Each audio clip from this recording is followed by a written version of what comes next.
Hello, this is a presentation on the technological advances of the crisis hotlines by Wendy Ayers. In this presentation, I will be discussing how crisis hotlines have evolved from using the typical phone to call crisis to using the internet for online support and most recently texting to reach the younger generation.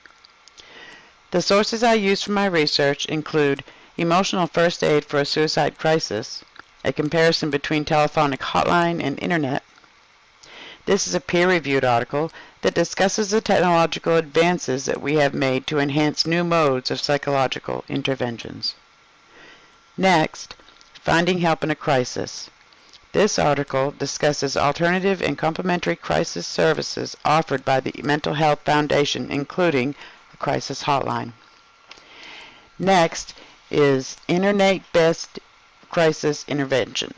This article explains how online crisis interventions work, as well as online crisis chat, online hotlines, National Sexual Assault Hotline, Teen Dating and Abuse, and Veteran Affairs Suicide Hotline. Lastly, Texting, a life-saving connection. This article discusses how texting is one way the mental health workers can connect with the younger generation.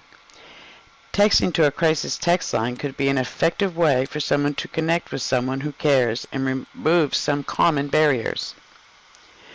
Crisis hotlines have been a powerful and effective tool available for those in crisis. Over the years, technology has changed the face of crisis interactions. The telephone used to be the only way to connect with a crisis hotline. Not anymore. Today, there are different options for someone in crisis to choose from. The telephone is still the most commonly used resource, but the internet can also be an effective tool with its own set of strengths. You can chat with someone online who is a qualified crisis specialist. You can use email as another resource. This type of service removes the barrier of having to talk to a live person. Most recent advances in the crisis hotline is the crisis text line. This form of communication is designed to reach the younger generation. Texting is so familiar and comfortable to kids these days, it has become their most common form of communication. It's fast, it's quiet, and you can be sitting anywhere and send a text and nobody hears you. And it's in real time. So, the crisis hotline has evolved from using only telephonic communications to the internet and most recently texting. All these resources were designed to help someone in a crisis, and they are proving to be very effective ways of connecting. So, if you're in crisis, give us a call, chat on the internet, or send us a text.